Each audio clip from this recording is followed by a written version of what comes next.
Que vous soyez visuel, analytique, surchargé, procrastinateur ou un leader, une de ces techniques-ci est pour vous. Alors, on commence avec la règle 1, 3, 5. Cette règle-là, la règle 1, 3, 5, ce qu'elle nous propose en fait, c'est d'avoir à chaque jour au moins une grosse tâche, 3 moyennes et 5 petites. Donc, à chaque jour, vous avez 9 tâches sur votre liste à réaliser. De quoi aurait de l'air des petites tâches? Ben, ça pourrait être répondre à des courriels qui prennent moins de 2 minutes.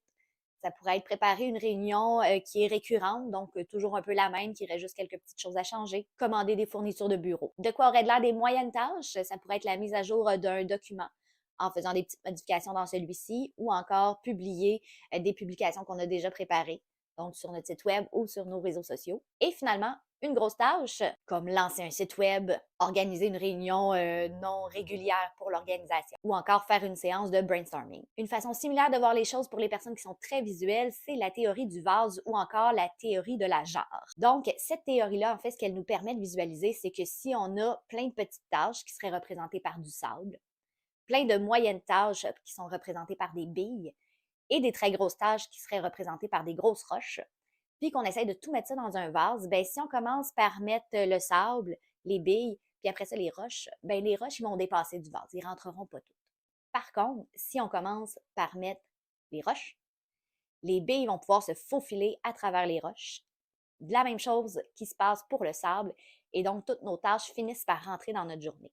Donc de commencer par des plus grosses tâches, tout en jouant avec les moyennes et les plus petites au courant de la journée, nous permet de réaliser autant de tâches et même plus que si on commence par toutes les petites, les moyennes, puis les grosses à la fin de la journée.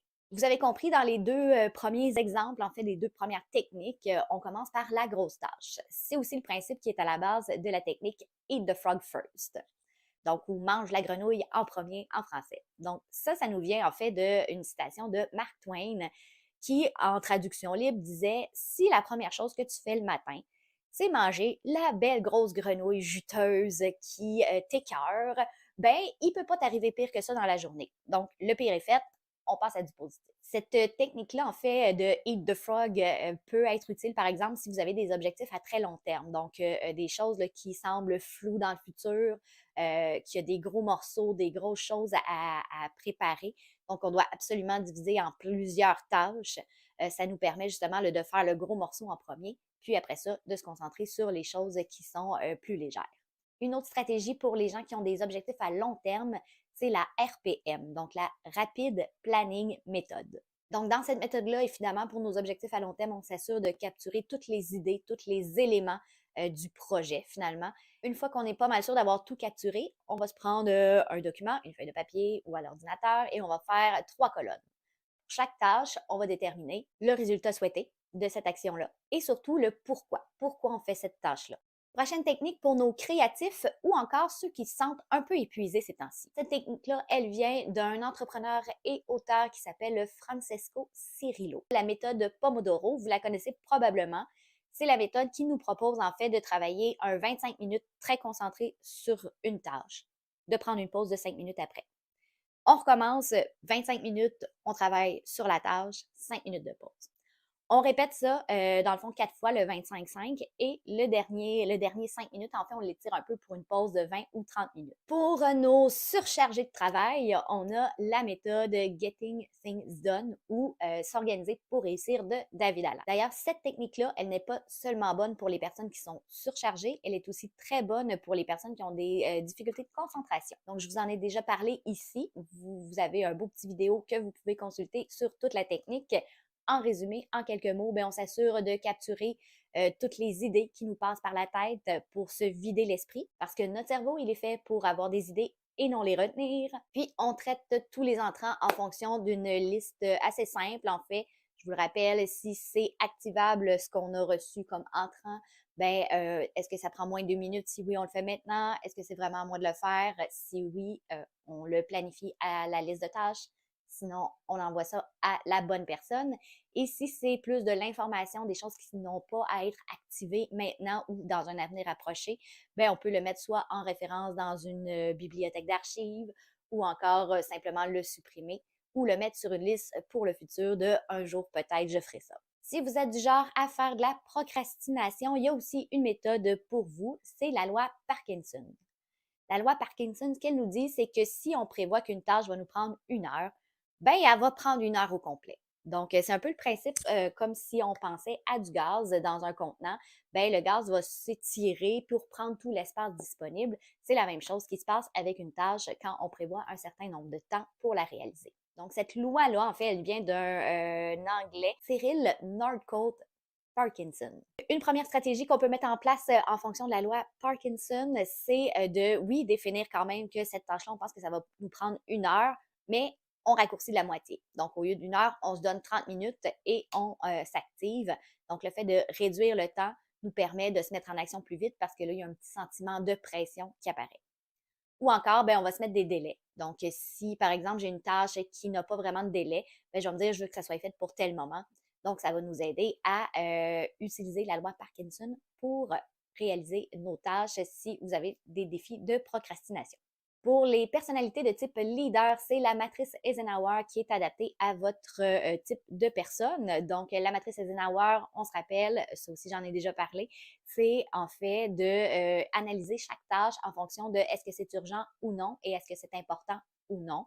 Ça nous permet de placer nos tâches dans les différents cadrans. Donc, si c'est urgent et important, fais-le le plus rapidement possible. Si c'est important mais non urgent, c'est quand même à mettre à l'agenda. Si c'est urgent, mais pas vraiment important, est-ce qu'on peut le déléguer à quelqu'un d'autre? Et finalement, si c'est non urgent, non important, qu'est-ce que ça fait sur ta liste finalement? Donc, on y va avec cette technique-là pour ce type de personne-là. Cette matrice-là, en fait, nous vient, son nom est assez évident, donc d'un ancien président américain. Donc, valide pour les leaders, mais aussi pour tout ce qui est type de dirigeants ou des gens avec un esprit très critique. Pour nos personnalités analytiques, maintenant, on a la méthode des blocs de temps, time blocking. Donc, assez simple comme méthode. On a notre liste de tâches. On regarde est-ce qu'il y a des choses qui se regroupent facilement, qui font du sens entre elles.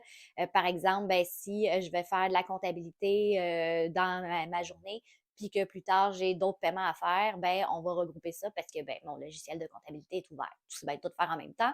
C'est le principe de base. Donc, ou si j'ai des courses à faire, ben, au lieu d'en faire un peu partout dans la semaine, je les regroupe toutes dans la même avant-midi, ce qui fait que je rentabilise mes déplacements.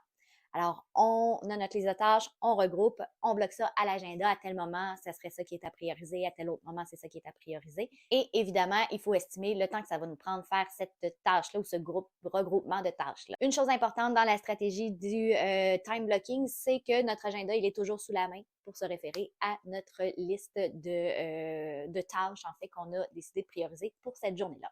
Une autre technique pour nos analytiques ou pour la résolution de problèmes, c'est l'analyse Pareto. Donc, la base de l'analyse Pareto, c'est de savoir que 20% de nos actions vont amener 80% des résultats. Si on a plusieurs problèmes à régler, on identifie celui qui va apporter 80% de résultats, puis que le reste va avoir l'air super facile à gérer après. Cette façon de faire-là nous vient d'un Italien qui était économiste qui s'appelait Vilfredo Pareto. Alors, laquelle de ces méthodes-là est la meilleure?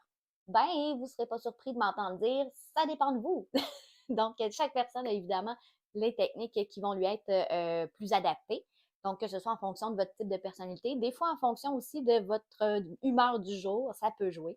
Donc, pour ma part, pour en avoir testé quelques-unes, je vous dirais que s'organiser pour réussir, donc Getting Things Done, m'a beaucoup inspiré dans ma façon de travailler. La matrice Eisenhower aussi qui m'aide à des fois prioriser est-ce que c'est vraiment urgent ou est-ce que c'est plutôt important?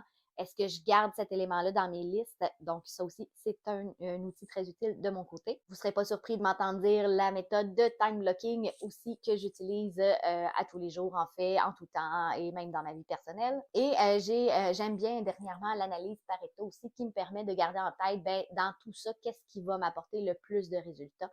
Donc ça, c'est un petit peu nouveau que j'ai intégré ce volet-là et j'aime beaucoup avoir ça à l'esprit quand je prépare mes semaines à venir. Tout ce qui est les techniques de commencer par le gros morceau, la grosse tâche en arrivant le matin au bureau, pour moi, c'est un peu moins bon. J'ai besoin d'un petit moment le matin à prendre mes courriels. Je me donne quand même un temps limite pour le faire. Pour comme starter mon cerveau, si on veut. Donc, le mettre en mode travail. C'est un peu la même chose avec la méthode Pomodoro qui est moins bonne pour moi. En fait, simplement parce qu'après 25 minutes, souvent, ben, je suis pas prête à prendre une pause, je suis dedans, j'avance, ça va bien. Donc, la pause de 5 minutes devient un irritant pour moi.